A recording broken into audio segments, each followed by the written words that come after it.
यही है वो बुक जिसको आपने भी थंबनेल के ऊपर देखा। और इसके अंदर है ब्लॉगिंग का एक कंप्लीट रोड मैप। काफी सारे पेड कोर्स के अंदर जहाँ से कि आपसे 5,000, 6,000 या फिर 10,000 रुपए तक लिए जाते हैं ब्लॉगिंग के बारे में पूरी गाइड देने के लिए, लेकिन वो सभी चीज का रोड मैप आज आपको मिलेगा इस वीडियो के अंदर। कोई पैसे खर्च करने की जरूरत नहीं है, वीडियो को स्टार्ट टू एंड पूरा देखना। रीजन क्या है कि रोड मैप के अंदर आपको एक भी चीज अगर आपने मिस की तो आप वो स्टेप को मिस कर बैठेंगे और फिर आप बोलोगे कि मेरी ब्लॉगिंग ग्रो नहीं हो रही है या फिर मैं उससे सक्सेसफुली ग्रो नहीं कर पा रहा हूँ। आज के वीडियो में कोई फालतू के ट्रांजिशन नहीं होंगे, कोई फोटोज वगैरह नहीं होंगे, सिर्फ सिंपल सी बात होगी और आपको मैं 1 बाय 1 गाइड दूंगा कि आपको ब्लॉगिंग कैसे स्टार्ट करनी है, कौन सा स्टेप आपको फर्स्ट लेना है, कौन सा सेकंड लेना है, कौन सा थर्ड लेना है, कीवर्ड रिसर्च आपको कब करना है और उसके पहले आपको प्लानिंग कब करनी है। हर चीज़ का एक रोड मैप होता है। अगर आप पहले कीवर्ड सर्च करते हो, आपको पता नहीं कि आपको आगे जाकर आर्टिकल क्या करना है, आपको वेब टू डालनी है कि नहीं डालनी है, तो ये सब कुछ चीज़ आपकी फेल होती जाती है और आपको पता भी नहीं चलता और एट द एंड रिजल्ट जो है वो आपका 0 निकलता है। ब्लॉगिंग के अंदर आपको हर एक चीज़ को 1 बाय 1 फॉलो करना होता है। आज के टाइम के ऊपर ब्लॉगिंग सिर्फ एक छोटा सा ब्लॉग नहीं होता, एक बहुत बड़ा स्टार्टअप होता है, क्योंकि कब आपके ब्लॉग के ऊपर लाखों का ट्रैफिक कब आ जाए और कब वो आपका एक छोटा सा ब्लॉग एक वेबसाइट के अंदर क्रिएट होकर एक बहुत बड़ा बूम ले आए और उससे आप आगे जाके एक बिजनेस को कन्वर्ट कर दो, उसमें आप बहुत सारे फीचर्स ऐड कर दो, आपको कुछ पता नहीं चलता। जैसे जैसे आपका ब्लॉग ग्रो होता है वो एक छोटा सा ब्लॉग एक बड़ी कंपनी में कन्वर्ट होना स्टार्ट हो जाता है। ब्लॉगिंग के अंदर करियर स्टार्ट करने के लिए आपको फ्री में जो जानकारी मिलती है वो इनफ होती है। आपको कोई पेड कोर्स बाय करने की जरूरत नहीं होती है, लेकिन कुछ रोड मैप होते हैं जिसको आप 1 बाय 1 आपको फॉलो करना होता है। वो आज मैं आपको इस वीडियो के अंदर बताने वाला हूँ। कोडिंग की जरूरत आपको नहीं पड़ती है, क्योंकि आज के टाइम के ऊपर विक्स और वर्डप्रेस जैसी वेबसाइट्स आ चुकी है मार्केट के अंदर, जहाँ से विदाउट कोडिंग खुद की वेबसाइट क्रिएट कर सकते हो। भले ही वो प्रोडक्ट सेलिंग की हो, ब्लॉगिंग की हो, आर्टिकल राइटिंग की हो, भले वो ई-कॉमर्स को लेके हो, न्यूज को लेके हो या फिर किसी और सेक्टर को लेके हो, सब चीज आप कर सकते हो सिर्फ ड्रैग एंड ड्रॉप करके। तो बात करते हैं रोड मैप की, जिसमें कि मैंने आपको ब्लॉगिंग 1 बाय 1 आपको बताया है कि कौन सा स्टेप आपको पहले लेना है, कौन सा स्टेप आपको बाद में लेना है। इसी बीच ब्लॉगिंग के अंदर फर्स्ट स्टेप आपका क्या आता है कि आपको डिसाइड करना है कि जो आपको ब्लॉग स्टार्ट करना है, जो आपको वेबसाइट क्रिएट करनी है, वो कौन से निश के अंदर करनी है। निश काफी सारे होते हैं, जैसे कि बॉलीवुड हो गया, हेल्थ एंड फिटनेस हो गया, स्टॉक मार्केट हो गया, फूड एंड बेवरेज हो गया, होटल्स वगैरह हो गई, बेबीज वगैरह के ऊपर हो गए, इंटीरियर डेकोर के ऊपर आ गए। तो इस तरीके से निश जो है इसकी कोई कमी नहीं है। मार्केट के अंदर 50, 100, 150 चाहे उतने निश आपके सामने आ जाएंगे, लेकिन जैसे ही आपका निश डिसाइड करते हो तो आपको एक और चीज़ को ध्यान में रखना है कि इसके अंदर आज के टाइम के ऊपर जो चीज़ चल रही है वो है माइक्रो निश। फॉर एग्जांपल, आपने डिसाइड किया कि हम होम डेकोर के ऊपर ब्लॉग जो है क्रिएट करेंगे, उसके अंदर भी आप सिर्फ और सिर्फ माइक्रो निश के अंदर जाते हो तो उसमें आप सेलेक्ट कर सकते हो कि बेडरूम डेकोर या फिर किचन डेकोर, ये होता है उसका माइक्रो निश। तो अगर आप माइक्रो निश को पकड़ते हो तो वेल एंड गुड। अगर आप चाहते हो कि मुझे पूरा निश कवर करना है तो आप वो भी कर सकते हो। ऐसा नहीं है कि माइक्रो निश में ज़्यादा फास्ट ग्रो होगा, निश में बहुत लेट ग्रो होगा, ऐसा कुछ भी नहीं होता। ये सब फालतू की बातें हैं जो आपको अलग अलग वीडियो के अंदर दिखाई जाती हैं। तो फर्स्टली आपको क्या कवर करना है कि मुझे निश के ऊपर काम करना है, वो निश कौन सा है।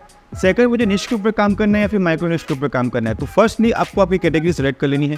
एक और चीज़ कि जब भी आप अपनी कैटेगरी सेलेक्ट करते हो तो उस कैटेगरी के अंदर आपको इंटरेस्ट होना चाहिए। फॉर एग्जाम्पल, कोई सीरीज आ रही है, उसके लिए आप फुटबॉल के ऊपर एक ब्लॉग क्रिएट करते हो, लेकिन आपको उस पर इंटरेस्ट ही नहीं है। आपको इंटरेस्ट है क्रिकेट के ऊपर, तो आप क्रिकेट के ऊपर बनाओ ना। आपको फुटबॉल का नॉलेज नहीं है, उसमें कौन से प्लेयर है वो पता नहीं, कौन सी कंट्री है वो पता नहीं, कैसे पूरा मैच रन होता है वो कुछ पता ही नहीं है, तो उसके ऊपर आप ब्लॉग बना के करोगे क्या? आप कहीं ना कहीं से कॉपी पेस्ट करोगे और कॉपी पेस्ट वाली चीज़ नहीं चलती है, और अगर चल भी गई तो टेम्परेरी चलती है, लॉन्ग रन उनका बिल्कुल भी नहीं होता है। इसलिए आपको ध्यान में रखना है कि जिस चीज़ में आपको इंटरेस्ट है वही बनाना है। अगर आप इंटीरियर डेकोर में इंटरेस्टेड हो तो उसके पे बनाइए, अगर आपको स्पोर्ट्स में इंटरेस्ट है तो उस पर बनाइए, अगर आपको फिटनेस पे इंटरेस्ट है तो वो बनाइए। चीज़ वही पकड़िए जिसमें कि आपको इंटरेस्ट हो, तो ही आप उस तरह की डिजाइनिंग कर पाएंगे, उस तरह के आर्टिकल्स लिख पाएंगे, उस तरह के फोटोज को आप एडिट कर पाएंगे। तो ये सब चीज़ जो होती है वो इंटरेस्ट बेस के ऊपर ही, तो इंटरेस्ट बेस के ऊपर जाए और जिसके अंदर आपको नॉलेज भी होना चाहिए, भले बेसिक नॉलेज हो लेकिन नॉलेज आपको जरूर होना चाहिए। डिसाइड करने के बाद आपको जाना है नेक्स्ट स्टेप के ऊपर कि आपको आपकी वेबसाइट का नाम क्या रखना है। नाम कैचे होना चाहिए, ऐसा होना चाहिए जिससे कोई लोग पढ़े तुरंत उसको याद हो जाए, और हो सके तो नाम ऐसा रखिए जो आपकी कैटेगरी से थोड़ा बहुत मैच भी खाता हो, लेकिन नाम बहुत ही लंबा नहीं रखना है। मैंने बहुत सारे ब्लॉग देखे जिनमें इनका नाम जो है वो 2-3 वर्ड का होता है, तो ऐसा नाम नहीं रखना है। जितना पॉसिबल हो सके अगर एक वर्ड का नाम है तो सबसे बेस्ट। जैसे कि मेरी एक वेबसाइट है जिसका नाम है क्रीवा। क्रीवा के अंदर मैं अपलोड करता हूँ कर्ली हेयर्स को लेके। तो ये मेरा एक ब्लॉग है जिसमें कि मैं सिर्फ कर्ली हेयर्स के बारे में डिटेल वहाँ पे डालता हूँ। कर्ली हेयर्स के लिए शैम्पू कौन सा अच्छा होता है, कर्ली हेयर्स की केयर कैसे की जाए, कर्ली हेयर्स की हेयर ग्रोथ कैसे की जाए, तो ये सब कुछ होता है सिर्फ और सिर्फ कर्ली हेयर्स के ऊपर। तो ये मेरा एक माइक्रो निश है। आप चाहे तो सिर्फ हेयर्स के ऊपर कर सकते हैं, क्योंकि सब टाइप के हेयर्स को आप कवर कर सकते हैं, लेकिन मैंने चूज किया माइक्रो निश। तो नाम क्या रखा मैंने उसके अंदर, वो है क्रीवा। अगर आप चाहे तो नाम आपके हिसाब से रख सकते हैं। अगर मैं चाहता तो उसका नाम कर्ली हेयर्स रख सकता था, या फिर मैं लिख सकता था कि क्रीवा सैलून रख सकता था। तो इस तरीके से आप अपने हिसाब से नाम रख सकते हैं, लेकिन नाम थोड़ा कैची हो, एक बार में याद हो जाए, छोटा सा नाम हो और आपको जो नाम है वो डोमेन के अंदर भी यूज हो जाए। तो उस हिसाब से आपको ये सब चीज करनी है, ठीक है। तो नाम आपको सेकंड नंबर पे डिसाइड करना है। पहले निश डिसाइड कर ली, निश माइक्रो निश जो भी है आपका, फिर आपको डिसाइड करना है आपकी वेबसाइट का नाम। अभी तक हम यहाँ पे डोमेन वगैरह होस्टिंग वहाँ पे गए नहीं है, आपको यहाँ तक पहुँचना ही नहीं है। और यही चीज है जो आपको बता रहा हूँ कि आपको 1 बाय 1 स्टेप को फॉलो कैसे करना है, इस रोड मैप को आपको फॉलो कैसे करना है। तो 3 चीज हमने यहाँ पे कंप्लीट कर ली है। 4th चीज क्या आती है, आपको भी ब्लॉग क्रिएट नहीं करना है, ठीक है। उसके पहले ही आपको एक पेन और पेपर लेना है और उसके ऊपर डिसाइड करना है और लिखना है कि मेरे वेबसाइट जो बना रहा हूँ, जो मैं ब्लॉग बना रहा हूँ, उसके अंदर कैटेगरी कौन कौन सी होने वाली है। ये सब जानकारी आपको पहले ही होनी चाहिए कि कौन कौन सी कैटेगरी को मैं कवर करने वाला हूँ। आपके निश के अंदर आपको कैटेगरी बनानी है एटलीस्ट 4, ठीक है। अगर 4 नहीं हो सकते तो 3 कम से कम बनानी है, और मैक्सिमम आप 5 से ज़्यादा कैटेगरी मत रखना, ये मेरा पर्सनल सजेशन है। तो आपको एक बार के लिए कैटेगरी सेलेक्ट करनी है पेन पेपर लेके। जैसे कि आप जो स्पोर्ट्स के अंदर, स्पोर्ट्स में क्या कैटेगरी होगी, क्रिकेट, फुटबॉल, बैडमिंटन, ये जो होती है इसी कैटेगरी होती है। लेकिन आपको इसके साथ ही सब कैटेगरी भी क्रिएट करनी है। सब कैटेगरी जैसे कि क्रिकेट के अंदर हो गया, IPL हो गया, वर्ल्ड कप हो गया, एशिया कप हो गया। इस तरीके से फुटबॉल के अंदर जो भी सीरीज होती है जैसे कि फीफा वर्ल्ड कप हो गया, एशियन कप हो गया, तो ये सब आप रख सकते हो। तो इस तरीके से आपको कैटेगरी और सब कैटेगरी डिसाइड करनी है। इसे आपको सिर्फ पेन और कॉपी पे लिखना है। आप चाहे तो इसे आगे जाके चेंज भी करते रहिए, जैसे जैसे आप रिसर्च करेंगे आप इसे चेंज करते रहिए, कैटेगरी चेंज करते रहिए। तो इसी तरीके से आपका ब्लॉगिंग का एक रोड में क्रिएट हो रहा है धीरे धीरे। तो हमारे 4 स्टेप यहाँ पे क्लियर हो चुकी है। अब जो नेक्स्ट आता है वो है पेजेस। आपको पेन कॉपी के अंदर लिखना है कि आपको कौन कौन से पेजेस बनाने होते हैं। तो ब्लॉगिंग के अंदर मैंने बताया पहले भी, बहुत सारे वीडियो में मैंने कवर किया हुआ है कि आपको कौन से पेजेस की जरूरत पड़ती है। जैसे कि आपकी वेबसाइट के बारे में अबाउट अस हो गया, डिस्क्लेमर हो गया, टर्म एंड कंडीशन हो गया, कॉन्टैक्ट अस हो गया। तो ये कुछ 4 पेजेस हैं जिसकी रिक्वायरमेंट आपको होती है। ये सिर्फ ब्लॉगिंग के लिए बता रहा हूँ। अगर आप कुछ प्रोडक्ट सेल करते हो तो उसके अंदर आपके और भी पेजेस क्रिएट हो सकते हैं, जैसे कि रिटर्न पॉलिसी क्या है आपकी, प्रोडक्ट डिलीवरी कब होगी, तो इन सभी के आप अलग अलग पेजेस क्रिएट कर सकते हो। लेकिन ब्लॉगिंग के अंदर आपके जो मेजर जो होंगे वो 4 होंगे जो मैंने आपको बताया। तो ये पेजेस के नाम आपको लिखना है, उसमें क्या कंटेंट आएगा वो भी आपको लिख लेना है, या फिर आप गूगल पे से ऑटो जनरेट भी कर सकते हो। लेकिन मेरा सजेशन है खुद से कंटेंट लिखो, सबसे अच्छा रहेगा। 5 स्टेप हमारी पूरी हो चुकी है। 6th स्टेप जो आती है वो है कीवर्ड्स रिसर्च। कीवर्ड रिसर्च का मतलब आप उसके ऊपर जो भी आर्टिकल लिखने वाले हो उसके अंदर लो कॉम्पिटिशन कीवर्ड कौन से हैं वो आपको सर्च करना है। उसके लिए आप गूगल कीवर्ड पैनल का यूज़ ले सकते हैं, या फिर इसके अलावा भी बहुत सारे टूल्स हैं जो मार्केट में अवेलेबल हैं। इसके बारे में मैंने पहले वीडियो के अंदर बात करके रखा है। मैंने ब्लॉगिंग के काफ़ी सारे वीडियोस है इसके अंदर कि मैं आपको कीवर्ड रिसर्च कैसे करते हैं वही बताया हुआ है, तो आप जाके वीडियो पर देख सकते हैं। तो इसी हिसाब से आपको आपके ब्लॉग के लिए, फॉर एग्जाम्पल आप बता रहे हो जैसे कि मैंने आपको बताया कर्ली हेयर्स के ऊपर मेरा ब्लॉग है, तो मैंने क्या किया, ये सब करने के बाद मैंने कर्ली हेयर्स के ऊपर कौन से मेरे कीवर्ड हैं जो इजीली रैंक कर सकते हैं, जिसमें कि लो कंपटीशन है, मैंने वो कीवर्ड निकाले। तो मैंने उस टाइम पे 50 कीवर्ड्स जो है वो निकाले थे इसके ऊपर कि मेरे को जो ट्रैफिक है वो 2-3 हज़ार का या 4-5 हज़ार का मिल रहा है, और उसमें जो डिफिकल्टी है वो 10 के आसपास या 15 के आसपास है। तो ऐसे कीवर्ड मैंने निकाल के रख दिए। तो ये चीज़ आपको करना है। आपको कुछ भी करना है आगे ब्लॉग क्रिएट करना है उसके पहले आपको कीवर्ड निकाल के रखने हैं। ये आपकी प्रिपरेशन पहले पूरी होनी चाहिए। ब्लॉग स्टार्ट करने के पहले की प्रिपरेशन है, ये रोड मैप को आपको फॉलो करना है। बाद में सब कुछ तो होता रहेगा, पहले आपको डिसाइड कर लेना है कि मुझे काम क्या करना है, कैसे करना है, कैसे कैसे फॉलो करना है। वरना आप स्टार्ट करोगे और आपको लगेगा कि ये कर दो, वो कर दो, ये कर दो, और उसमें आप इतना बिजी हो जाते हो कि आप जो मेन चीज़ उससे फॉलो नहीं कर पाते। आपकी आर्टिकल राइटिंग सही नहीं होती है, आपके ब्लॉग में कुछ मिसमैच होता रहता है। तो ये सब कुछ से आप बच जाओगे अगर आपका रोड मैप क्लियर होता है। तो आपको कीवर्ड रिसर्च करना है 6 नंबर पे। अब 7th स्टेप क्या है कि आपको 5 आर्टिकल लिखना है। आप इसे मोबाइल के अंदर लिख सकते हैं या फिर आपके लैपटॉप के ऊपर लिख सकते हैं। आपको 5 आर्टिकल लिख के रखने हैं जो आपको आगे जाके आपके ब्लॉग के ऊपर पब्लिश करने हैं।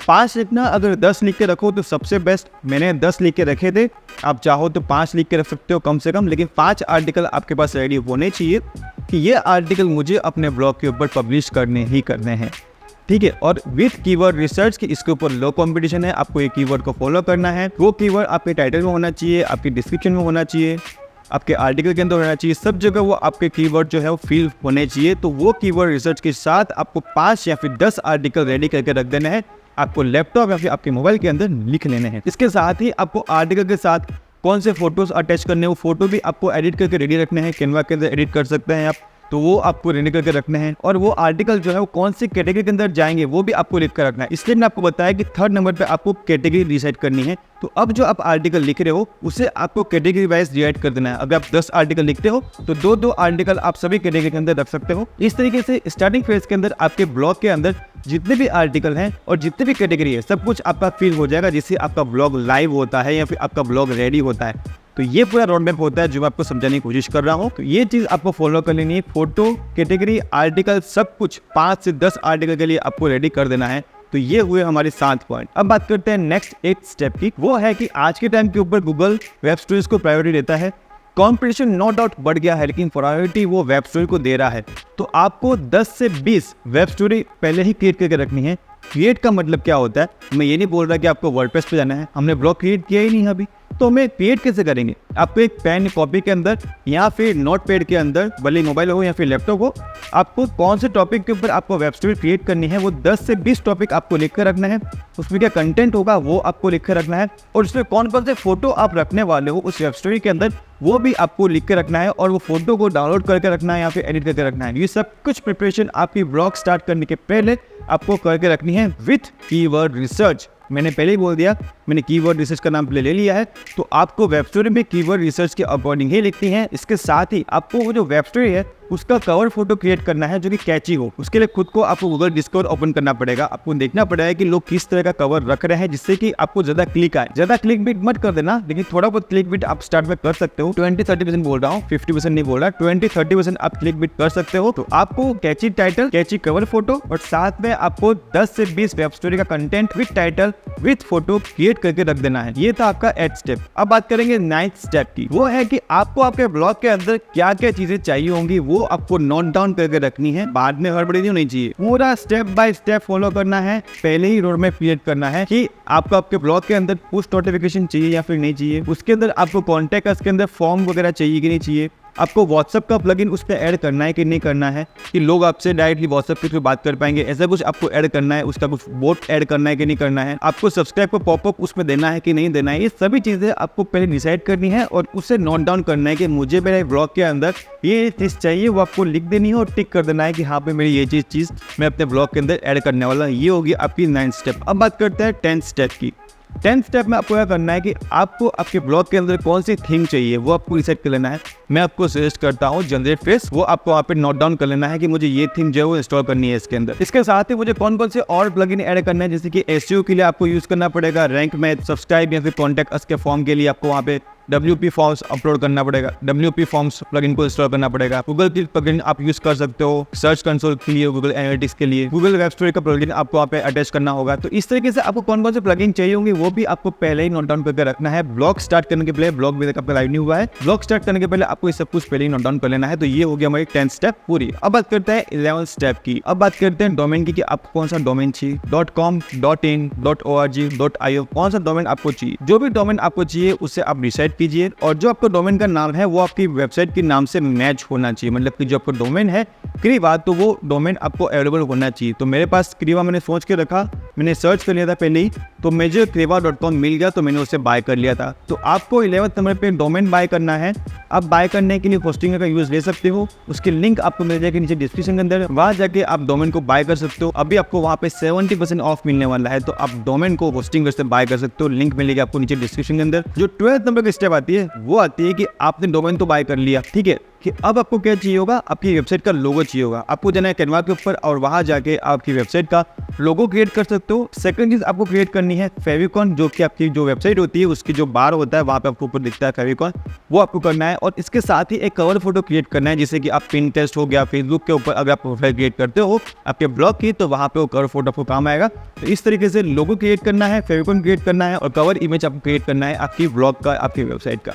तो ये हो गया हमारी 12 स्टेप पूरी। अब बात करते हैं 13 नंबर का स्टेप, और वो है बाय होस्टिंग। आप होस्टिंग बाय कर सकते हो होस्टिंग करते, उसके लिंक जैसे कि मैं आपको बोला मिल जाएगी नीचे डिस्क्रिप्शन के अंदर, वहां जाके आप होस्टिंग डोमेन जो चाहे वो बाय कर सकते हैं। रीजन क्या है कि होस्टिंग बहुत ही यूजर फ्रेंडली है, आप वहां से इजीली वर्डप्रेस को इंस्टॉल कर सकते हैं। उससे कोई भी एक बिगिनर भी जो है वो वर्डप्रेस को इजीली हैंडल कर सकता है, बिल्कुल भी लेंथी नहीं होता। सारे स्टेप्स आपको पूरे होम पेज पे दिख रहे होते हैं, आपको ज्यादा कंफ्यूजन नहीं होता।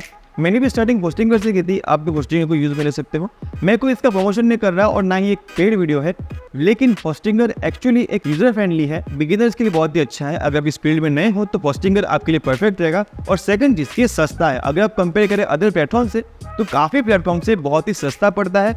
यहाँ पे सिक्योरिटी भी अच्छी है। तो इस सब कुछ को ध्यान में रखते हुए मैं आपको होस्टिंगर सेलेक्ट कर रहा हूँ और आपको सजेस्ट कर रहा हूँ। 13 पॉइंट कंप्लीट हो चुके हैं। अब आता है 14 पॉइंट। इसमें आपको क्या करना है, अब आपका आता है मेन चीज की अब आपको जो आपने होस्टिंग बाय की वहां से आपको वर्डप्रेस को इंस्टॉल करना है। वर्डप्रेस को आप होस्टिंगर से डायरेक्ट इंस्टॉल कर सकते हो। 1 क्लिक के अंदर आपको जो वर्डप्रेस वेबसाइट है वो इंस्टॉल हो जाएगी। जैसे ही आपकी वर्डप्रेस इंस्टॉल होती है फिर आपको आगे का काम आपके ब्लॉग का शुरू करना है। तो ये कुछ रोड मैप है जिसमें आपको फॉलो करवा रहा हूँ, तो यही रोड मैप आपको फॉलो करना है। अब वर्डप्रेस को कैसे इंस्टॉल करते हैं ये सब वीडियो तो आपको गूगल के ऊपर भर के मिल जाएंगे, चाहे उतने मिल जाएंगे, लेकिन ये रोड मैप वाला काम कहीं नहीं मिलने वाला। इसलिए रोड मैप को सुन लीजिए, बाद में इंस्टॉल कैसे करना है वो वीडियो तो बहुत पड़े हुए हैं गूगल के ऊपर। जैसे ही आपका वर्डप्रेस इंस्टॉल होता है उसके बाद आपको वहाँ पे थीम जो है वो सेलेक्ट करनी है।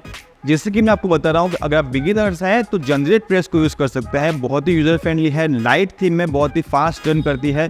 फ्री वर्जन भी है, पेड वर्जन भी है। आप चाहे तो पेड ले सकते हैं, आप चाहे तो फ्री ले सकते हैं। इसके अलावा भी अगर आप यूज़ करना चाहें तो एस्ट्रो नाम की थीम है, वो भी काफ़ी अच्छी है। और एक है न्यूज़पेपर एक्स, इससे भी आप यूज़ ले सकते हैं। तो इस तरीके से काफ़ी सारी थीम है, वो आपको पहले इंस्टॉल कर लेनी है। थीम इंस्टॉल करने के बाद आपके यहाँ पे 14 स्टेप कंप्लीट हो जाती है। अब जाते हैं हम 15 स्टेप के ऊपर। 15 स्टेप के ऊपर हमने जो भी हमारे रोड मैप के अंदर सेकंड, थर्ड और फोर्थ नंबर पे जो हमने डिसाइड किया था वो काम अब आपको यहाँ पे चालू करना है। कि 15 स्टेप के ऊपर हमने जो भी कैटेगरी लिखी थी वो कैटेगरी आपको क्रिएट करनी है। फिर हमने जो सब कैटेगरी बनाई थी वो आपको कैटेगरी के अंदर ऐड करनी है। उसके बाद जो हमने पेजेस लिख के रखे थे, कौन कौन से पेजेस चाहिए, क्या कंटेंट होगा, वो सब कुछ आपको क्रिएट करना है। मतलब कि आपने कैटेगरी क्रिएट कर ली, सब कैटेगरी क्रिएट कर ली, अब आपको पेजेस क्रिएट कर लेने हैं। ये सब कुछ चल रहा है हमारा 15th स्टेप के अंदर। इसके साथ ही आपको लोगो भी ऐड कर देना है। और जो फेविकोल हमने क्रिएट किया था, जो मैंने बताया कि आपको ये दोनों क्रिएट करके रखना है, तो वो भी हम यहाँ पे 15 स्टेप के अंदर ऐड करने वाले हैं। ये सब कुछ हमारा 15 स्टेप के अंदर कंप्लीट हो जाएगा, जो कि हमने रोड मैप के अंदर पहले ही डिसाइड करके रख लिया था। 60 स्टेप के अंदर आपको वर्डप्रेस का टाइम जोन जो है वो चेंज कर देना है आपके अकॉर्डिंग। आप जहाँ से भी काम कर रहे हैं, इंडिया से हैं, पाकिस्तान से हैं, बांग्लादेश से हैं, अफगानिस्तान से हैं, क्योंकि ऑडियंस जो है वो अलग अलग कंट्रीज है, तो उसके अकॉर्डिंग आपको बता रहा हूँ। आपको यहाँ पे आपके अकॉर्डिंग टाइम जोन जो है वो सिलेक्ट कर लेना है। 16 स्टेप कंप्लीट हो चुके हैं। अब बात करते हैं 17 स्टेप की। वो आता है कि आपको अब क्या करना है, आपको एक प्लगइन इंस्टॉल करना है जिसका नाम है गूगल कीट। गूगल कीट को इंस्टॉल करने के बाद आपका जो ब्लॉग है, जो आपका डोमेन है, उसे आपको सबमिट करना होगा गूगल एनालिटिक्स के अंदर और गूगल सर्च कंसोल के अंदर। ये चीज़ आपको पहले कर देनी है। 17 स्टेप के अंदर आपका जो डोमेन है इससे आप गूगल सर्च कंसोल के अंदर सबमिट कीजिए।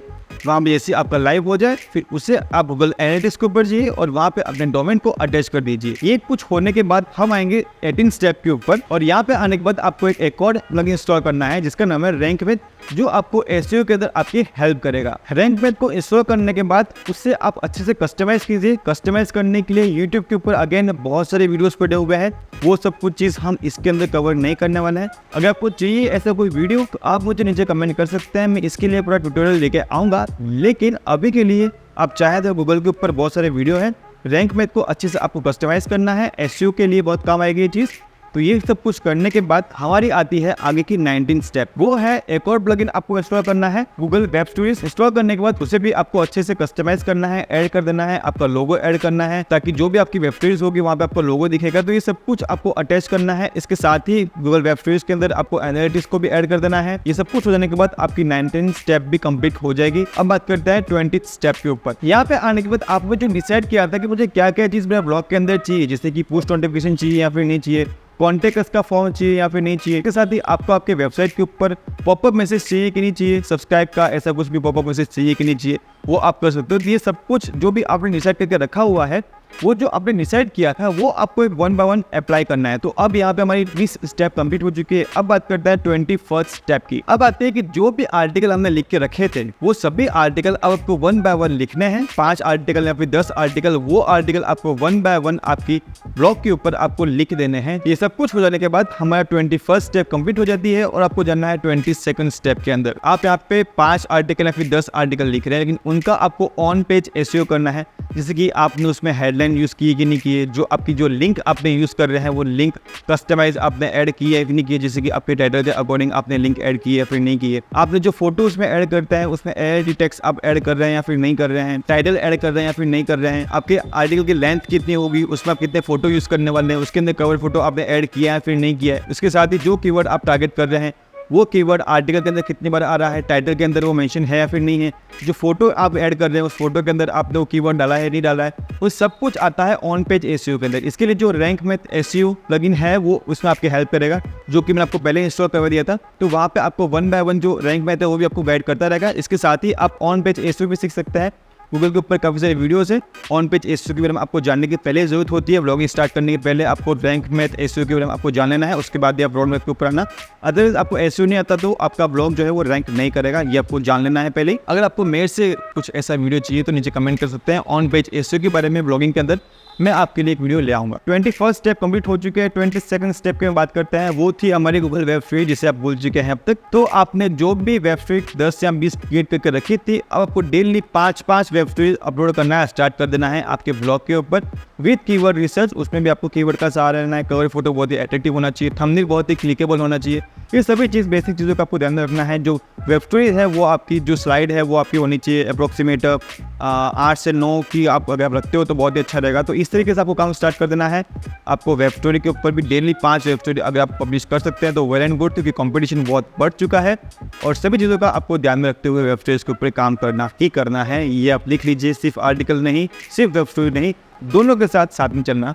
और अगर हो सके तो स्टार्टिंग फेज के अंदर आप ऐसी वेब स्टोरी डालना जिस वेब स्टोरी के अंदर आप वहाँ पे आपके आर्टिकल का लिंक रख सकते हैं, जो आर्टिकल आपने आपके ब्लॉग के ऊपर पब्लिश किया हुआ है। तो आपका जो ट्रैफिक है वो वेब स्टोरी से जाएगा आपके आर्टिकल के ऊपर, तो आपकी जो ब्लॉग है उसकी रैंक बढ़ेगी, जेन्युइनिटी बढ़ेगी। गूगल की नज़र में आपको जो ब्लॉग है वो एक जेन्युइन नज़र आएगा कि ये यूज़र को अच्छे से डिटेल प्रोवाइड कर रहा है, अच्छी इन्फॉर्मेशन प्रोवाइड कर रहा है। तो इस तरीके से आपका जो ब्लॉग है वो रैंक करना स्टार्ट करेगा, ताकि वेब स्टोरी के अंदर आपको लिंक रखनी है आपके आर्टिकल की और उस आर्टिकल से रिलेटेड ही आपको वेब स्टोरी क्रिएट करनी है स्टार्टिंग फेज के अंदर। इसके बाद आता है 23rd नंबर का काम, जो होता है आपका ऑफ पेज एसईओ। मतलब कि आपको बैक लिंक्स वगैरह क्रिएट करनी पड़ती है आपके ब्लॉग के लिए, अलग अलग जगह पे आपके ब्लॉग को मेंशन करना होता है, भले सोशल मीडिया प्लेटफॉर्म के ऊपर हो या पे किसी अदर न्यूज़ प्लेटफॉर्म के ऊपर हो, कि रेडिट हो गया, पिंटरेस्ट हो गया, इंस्टाग्राम हो गया, फेसबुक से हो गया। इसके अलावा बहुत सारी न्यूज़ की वेबसाइट होती है, बहुत सारी कवर वेबसाइट होती है, वहाँ पे आपको जो लिंक है वेबसाइट की वो आपको पुट करनी होती है, जहाँ से कि आपकी जो वेबसाइट है उसकी वैल्यू बढ़ती है, जो आपका डोमेन है उसकी अथॉरिटी बढ़ती है। तो ये सब आपको करना होता है ऑफ पेज एसईओ के अंदर। ऑफ पेज एसईओ के अंदर आपको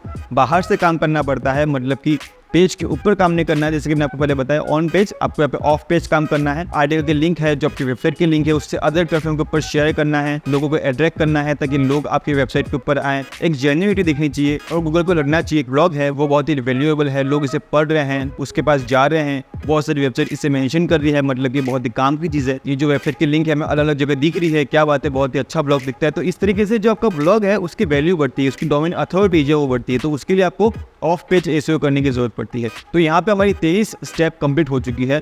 24 स्टेप के अंदर अगेन मैं आऊँगा कीवर्ड रिसर्च के अंदर। आपको डेली आपको जो ब्लॉग है उसके ऊपर कीवर्ड रिसर्च करना है, डेली करना है, एक दिन नहीं, 2 दिन नहीं, स्टार्टिंग फेज के अंदर नहीं। कीवर्ड रिसर्च आपका कंटिन्यूस चलते रहना चाहिए जब तक आपका ब्लॉग चल रहा है, जब तक आपका ब्लॉग अगर अच्छा चल रहा है, आपकी अर्निंग बढ़ रही है। अगर अर्निंग बढ़ रही है तो आपको कीवर्ड रिसर्च और ज़्यादा अच्छे से करना है, अगर अर्निंग कम है तो आपको कीवर्ड रिसर्च तो करना ही करना है। तो दोनों ही केस के अंदर कीवर्ड रिसर्च आपका चलते रहना चाहिए। मार्केट के अंदर नए नए कीवर्ड आते हैं, नया नया कंपटीशन आता है, नई नई चीज़ें ट्रेंड करती है हर कैटेगरी के अंदर। ऐसा नहीं कि कोई मीम्स ट्रेंड कर रहा है, ऐसा नहीं होता। हर कैटेगरी के अंदर अपनी ट्रेंडिंग होती है। जैसे कि हेयर के अंदर कोई न्यू प्रोडक्ट लॉन्च हुआ, स्पोर्ट्स के अंदर मान लो कोई एक न्यू सीरीज आ रही है। तो इस तरीके से हर कैटेगरी की अपनी अपनी ट्रेंडिंग होती है, अलग अलग ट्रेंडिंग होती है हर कैटेगरी की। तो आपको उससे ध्यान में रखना है। उसके लिए आप गूगल ट्रेंड का यूज बना सकते हैं। गूगल ट्रेंड के थ्रू आप हर एक चीज़ के बारे में जान सकते हैं, नजर रख सकते हैं, कौन सी कैटेगरी के अंदर क्या ट्रेंड कर रहा है, कौन से प्लेटफॉर्म के ऊपर क्या ट्रेंड कर रहा है। तो इसीलिए आपको सब कुछ आता है आपका कीवर्ड रिसर्च के अंदर। तो आपकी कीवर्ड रिसर्च चलते रहनी चाहिए। तो यहाँ पे हमारे 24 स्टेप जो है कंप्लीट होता है। और अब आता है हमारा लास्ट स्टेप जो कि है 25th स्टेप। यहाँ पे अच्छे से आपका ब्लॉग चल रहा है, आपको यहाँ पे ट्रैफिक मिल रहा है, आपको यहाँ पे छोटा मोटा ट्रैफिक आना चालू हो चुका है, फॉर एग्जांपल 100 का ट्रैफिक आ रहा है, 200 का ट्रैफिक आ रहा है, कुछ भी आपको ट्रैफिक आ रहा है, तो आपका ब्लॉग अच्छे से सेटअप हो चुका है, कुछ भी बग उसके अंदर नहीं है, कैटेगरी है, सब कैटेगरी है, पेजेस हैं, आर्टिकल है, ट्रैफिक है, हर एक चीज़ है आपके पास। अब आपको जाना है गूगल एडसेंस के पास, जो कि आता है हमारा 25th स्टेप। और अब आपको गूगल एडसेंस से अप्रूवल लेने में यहाँ पे कोई रोक ही नहीं सकता, खुद गूगल भी आपको नहीं रोकेगा गूगल एडसेंस से अप्रूवल लेने में। अगर आप इस स्टेप को फॉलो करते हो, आपके पास ट्रैफिक भी बढ़ेगा, आपका ब्लॉग सक्सेसफुल भी होगा, आपको एडसेंस अप्रूवल भी मिलेगा। क्योंकि अगर आप स्टार्टिंग फेज के अंदर एडसेंस अप्रूवल के पीछे भागोगे और फॉर एग्जांपल आपको एडसेंस अप्रूवल मिल भी गया, तो आपके पास ट्रैफिक ही नहीं है, आपकी अर्निंग कहाँ से होगी? खाली एडसेंस अप्रूवल लेने से तो काम नहीं चलता ना। आपके ब्लॉग के ऊपर ट्रैफिक ही 10-20 का आ रहा है, 15-20 का आ रहा है, तो एडसेंस अप्रूवल लेके आप क्या ही उखाड़ लोगे? अगर आपके पास ट्रैफिक नहीं है तो एडसेंस अप्रूवल किसी काम का नहीं है। इन शॉर्ट, काम जो आता है वो ट्रैफिक के आता है, और ट्रैफिक लेने के लिए आपको पूरे रोड मैप की जरूरत पड़ती है, आपको एक प्लानिंग करनी होती है। इस पूरी प्लानिंग में आपको बताइए 25th नंबर पे आने के बाद आपको एडसेंस अप्रूवल के बारे में सोचना है। इसके पहले एडसेंस के बारे में आपको सोचना ही नहीं है, किसी भी तरीके से एडसेंस अप्रूवल को आपको नेगलेक्ट कर देना है। ट्रैफिक आया, फिर सोचो कि अब मेरी अर्निंग होनी चाहिए, अब मैं जाऊंगा एडसेंस के पास। तो ये 25 स्टेप मैंने बताई है आपको, जिसके जरिए आप अपनी ब्लॉगिंग के करियर को स्टार्ट कर सकते हैं। तो इस वीडियो के जरिए आप ब्लॉगिंग को स्टार्ट कर सकते हैं। इसके अलावा भी मैंने ब्लॉगिंग के बहुत सारे वीडियो बनाए हैं, उसमें से 2 वीडियो आपको यहाँ दिख रहे हैं। आप चाहें वो वीडियो को क्लिक कीजिए और वहाँ पे उसके बारे में कंप्लीट जानकारी लीजिए। ब्लॉगिंग के अंदर जितना सीखो उतना कम पड़ता है। तो ये दोनों वीडियो आपको दिख रहे हैं, आप जाके इन दोनों वीडियो को देख सकते हैं। वीडियो पसंद आया तो दोस्तों के साथ शेयर करना, वीडियो को थम्स अप दे देना, नीचे कमेंट कर देना कुछ नहीं पूछना हो तो, और जाने के पहले चैनल को सब्सक्राइब कर देना। Thank you so much and bye bye.